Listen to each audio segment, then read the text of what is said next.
Hi, this is an overview video about the Finale skills that you'll need in order to do this project, and it also talks a bit about the project. I'm going to try to keep this short and to the point, but if you need more help, don't hesitate to ask. Okay, this project involves following certain instructions, creating chords that are based on these functions and using them in each part of your assignment. It starts in a minor key, it goes to the relative major. We then write a groove that accompanies those chords with drums and bass, and then we add a melody which is based on one of these motives. Now, in order to be able to get around in Finale and do the things you need to do, you have to do the following things. First of all, open the file, which will look like this on the assignment. Just download it. It's the one that says MUSX at the end. Then now Finale is open, go up to the Finale title there and go to Preferences and go to Save and choose Auto Save. If it's not clicked, click it and put 5 minutes. Auto save every 5 minutes. Say Apply. Okay. If you're working on this and you forget to save it, you will only lose 5 minutes of work. If that does happen, if it crashes, you should try to save it as you go anyway. Command S or go here to save. Where is it? Save. All right. But if you forget and your computer crashes, the way you can retrieve your backup file is to go here again, go to Preferences, and you can see that under Folders, Autosave is under your Documents, Finale Files, Backups. So you just go to your Document folder, go to the folder that says Finale Files, go to the folder that says Backups, and then your project will be in there. Now, if you save it under your own name, it might be easier to find, but it's already named this so that you could find it that way. Okay, let's get started. So that's the first thing we need to do. The next thing we need to do is to understand that we have to be able to see certain palettes. So if you do not see these palettes automatically, what you do is you go up to the window menu and you choose Main Tool Palette and Simple Entry Palette. That's really all you need. Okay. When you need a note value, you simply go and grab it from there. If I need a half note, I just click on that and now I have a half note. If I need a quarter note, I just grab it and move it there. Okay. These tools do a lot of different things, but the only one you really need is this one, the selection tool. That's what you should focus on, clicking there. Now there's a shortcut to get there. Sometimes when you enter notes, you will actually be in this tool automatically. To get back to that tool, you can either move your arrow there and click on it, or you can just remember that if you hit the escape button, it will bring you back to that selection tool. Within the selection tool, you can do pretty much everything you need to do, almost everything. And let's talk about manipulating notes now. So say you're putting in a bass line or a melody. Let's just say it was a bass line. I'm just going to grab a few quarter notes. I'm putting a quarter note there, putting another quarter note there, and a quarter note there. Now say and I'll just put another one there. I'm just moving the image of the note and then clicking to enter it. You can move between notes by using arrows. The left arrow moves you left, the right arrow moves you right. If you're on a note and you want to move it up and down, you can move it up and down by going down arrow and up arrow. But if you want to move a lot of notes, it's easier to use the selection tool. And the way you do that is go to the selection tool, which again is hit escape or just click on that, and then select the whole measure, and you can simply hit the number 6 to move everything down by a diatonic step, and hit the number 7 to move everything up by a diatonic step. So I recommend that you have your file open and you do this. You enter a few notes in a measure, and then you go to the selection tool and then select the whole measure like I've done, and then simply hit 6 and 7. So you can see that it works and that you know how to do it. Okay? So that's very important series of shortcuts. Move between notes with arrows and go to the selection tool, select and move a bunch of notes all together as needed. Now, one more thing about notes. If you double click on a chord or note, you will enter the note entry tool, the simple entry tool. And if you need to change a chord tone, not if you want to move the whole chord, you could just go like that with the up and down arrows. But if you, or with the selection tool, you can move the whole chord as well. But if you just want to move a single note, what you do is you hold down Command and use the up arrow, and it will take you to the top note. And then while you're continuing to hold down Command, you just move down through the chord to where you want to be. And if you want to change that note, then you stop, let go of Command, and then hit the down arrow or the up arrow to manipulate that note. So that's a very important thing as well. Okay, let's go to the next thing, which is the filter.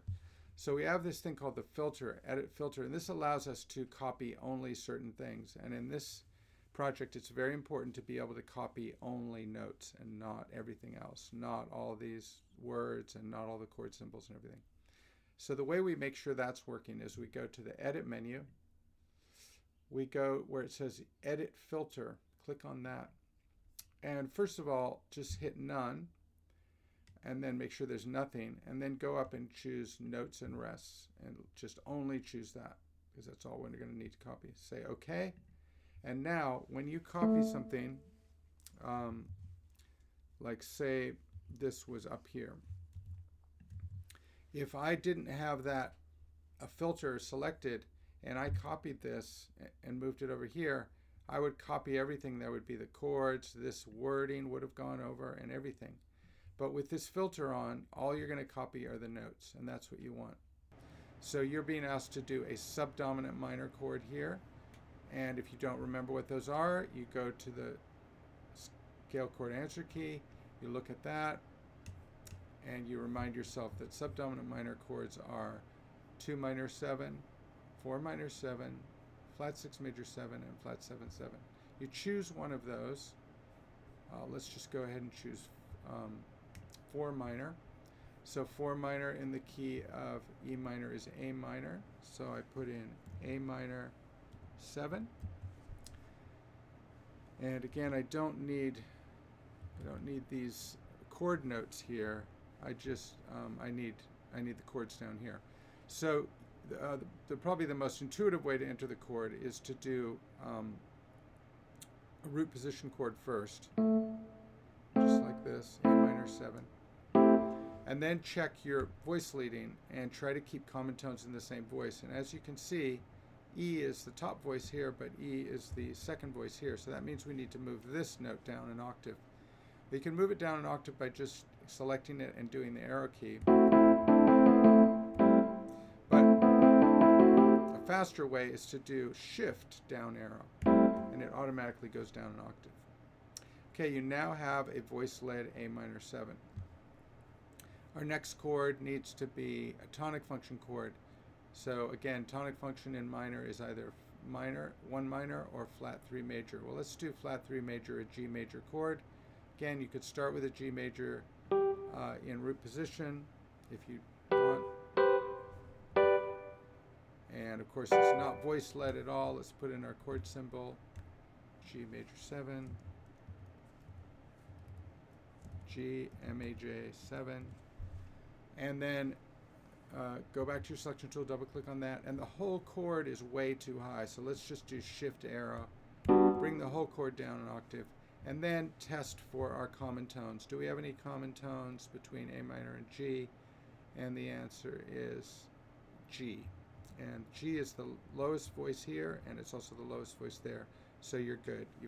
You're doing good. You've got good voice leading. You've got your chords in place. Okay, that's how you get your chords into the piece of music. You just go through, make sure you've chosen chords that conform to the directions, and then over here you change to the key of G major, the relative major, and now your one chord is G major, not E minor, and then you have your own choices you can do there. You have a lot more freedom in this part of the thing. And here you're going to use a chord from parallel minor, so from G minor. So you're going to choose 4 minor or flat 6 major from the key of G minor and put it right there. And that will involve some accidentals. The way you do accidentals is if, like say you're going to do C minor here, put in the notes, you're getting the notes of C major because we're in G major right now. You need to change the E flat to the E to an E flat. You arrow down to the E, hit minus, and that changes it into a flat 3. Arrow up, hit minus to hit that, to turn that into a flat 7. And that's the way you change notes to flat versions of themselves. And if you want a sharp version, you hit the plus key.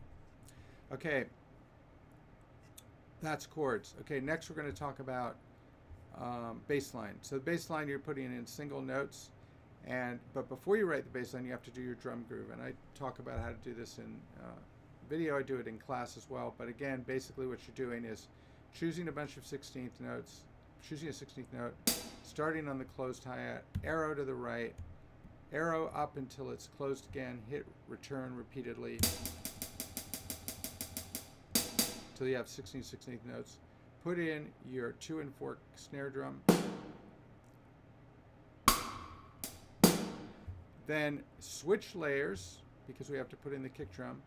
Layers are in the lower left. There's the layers. Go to layer 2. Put in your kick drum pattern. I recommend having one measure be a 16th note pattern that we've learned in class. So let's make that be here. I'm going to choose the 16th note sandwich, which is, the 8th note sandwich, which starts with a 16th note, an 8th note, and another 16th note. And then I'm just going to do a quarter note and another quarter note. So you just have to have one of the beats with an interesting 16th note rhythm. You can make any of these rests by simply arrowing over them, selecting them, and then hitting the letter R for rest. If you want to go back, undo the rest, hit R again. Okay, that's my kick drum pattern. Then I have to remember to switch back to layer 1. Okay, then I make my kick drum follow this pattern. So I'm doing an E minor chord. I have to have a root first. Got to make sure I start with my root. So I'm going to bring this down and start with an E quarter note. Then my next note's going to be a 5th, but it needs to be a 16th note. It needs to be the same rhythm as this. So I'm going to grab a 16th note, do a 16th note, do an 8th note, and do another 16th note. And then I'm going to do another quarter note and another quarter note. Now at this point, I can listen to it and I can make a few adjustments. I can say, I'm spending too long on the note B. I'm meant to be on an E minor chord. I think I'll change this note to be an E. Then I'm coming back to B, and maybe I'll make this note be the 3rd of the chord because we want to use only chord tones. And then this last note could go back to being an E again, something like that, and see if I like the way that sounds. Okay, if I like it okay, I stay with that. And if not, I maybe modify a few notes. But we have to have all chord tones, and we have to start with the root. I'll repeat that. You must start with the root, and you must use only chord tones. Now, if you understand approach notes well enough to create an approach note, you can do that, but I'm not going to go over that in this video. Okay, now it's time to go to the A minor. Now, at this point, you can copy and paste. So let's talk about, remember we set up the filters, so now you should be able to copy and paste your drum groove all the way to the end of this part of the song. Okay, now you can copy and paste your drum groove, and then you can just adapt it to fit the new chord. Remember, go to Selection Tool and move up with 7 and down with 6. So let's move it up so it starts on an A. Oops. And we now have an A bass line, doing the same pattern as this, but starting on A. Then we take the same thing, copy it, move it to G, and we use 6 or 7 to move it up or down to G. I'm going to move it down.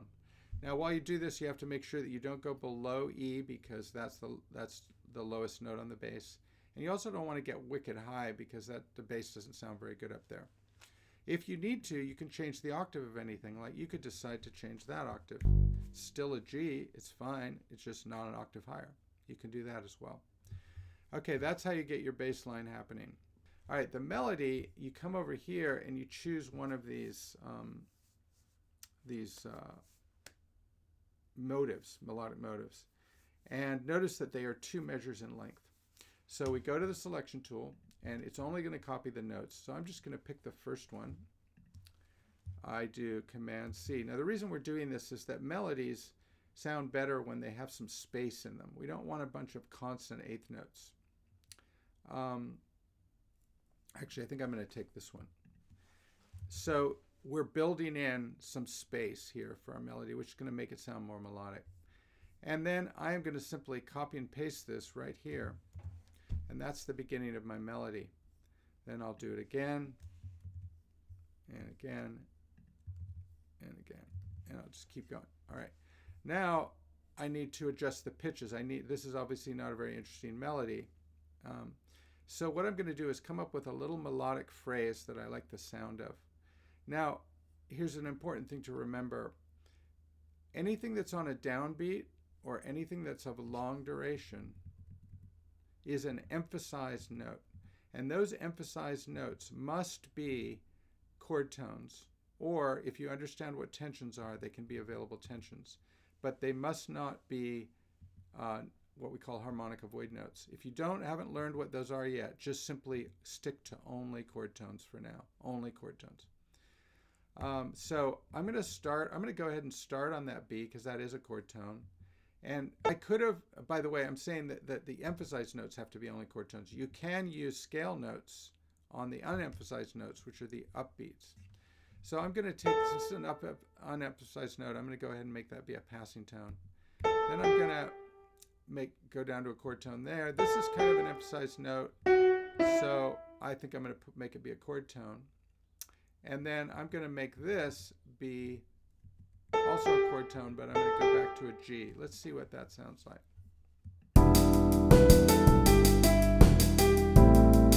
Okay, that's fine. You could mess around with it some more, but I'm obviously just trying to do this quickly here. So that's perfectly fine.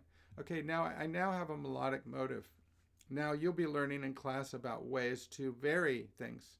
One of the most common ways to vary a motive is to sequence it.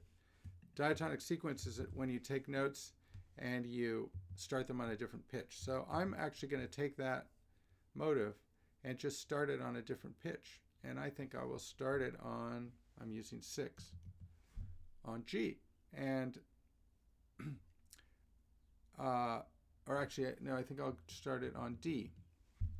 And then I'm going to look at the notes. I've got a perfect sequence, but I'm going to look at the notes and make sure there isn't a note that is not allowed. Like I'm making sure that the long notes or the notes on the downbeats are not non-chord tones. They need to be chord tones. And they are. Now, if they were all good except for, say, 1, I could move that 1. You don't have to literally stick to the sequence 100% if you don't want to, but it's a good way to get started.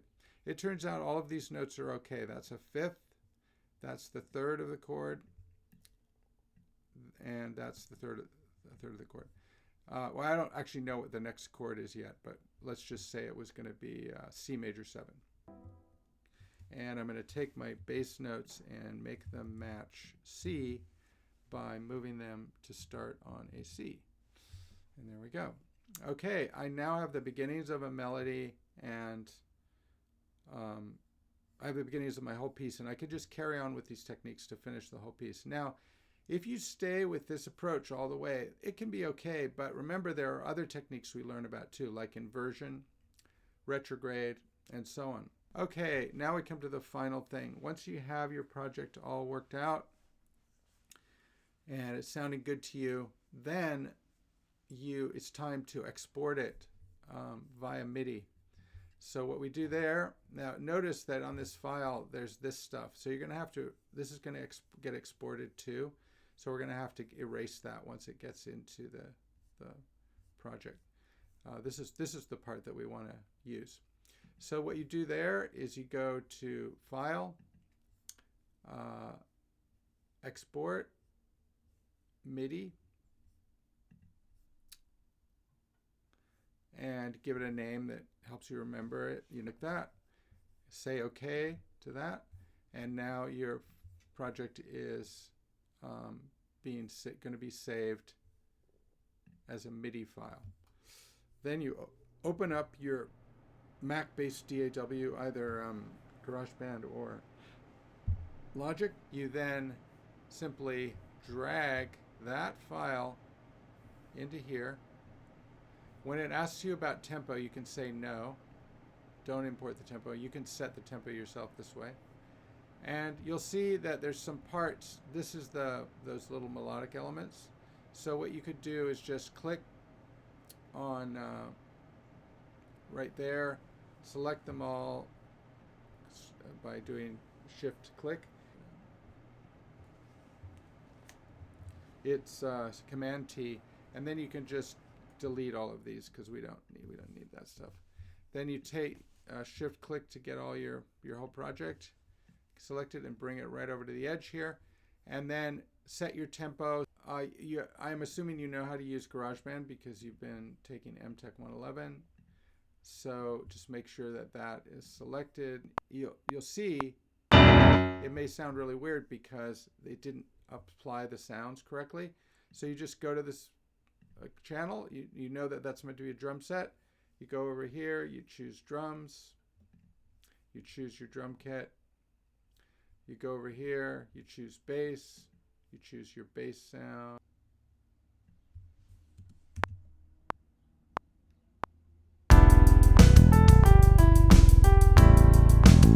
Okay, and then what I want you to do is add some kind of live element, you singing the melody or you playing some additional chords, maybe on guitar or something, or perhaps get a friend of yours that plays the flute or whatever, play the melody or whatever. Just try to add one additional track. Now, one really cool way to add a track is to take your keyboard chordal part and go to track and say duplicate track, new track with duplicate settings, and then simply option drag that down, and now you've copied that and assign this to a different sound. You get the idea. So then now you're going to produce your audio this way, and then when you're all done, you do not upload the GarageBand file. What you upload is MP3. So you say share, and you do export song to disk, and you give it a name. You choose MP3 highest quality, and then you give it a name and save it. And then there it is. And as you double click on it, you can see it is now there. Okay, and that's it.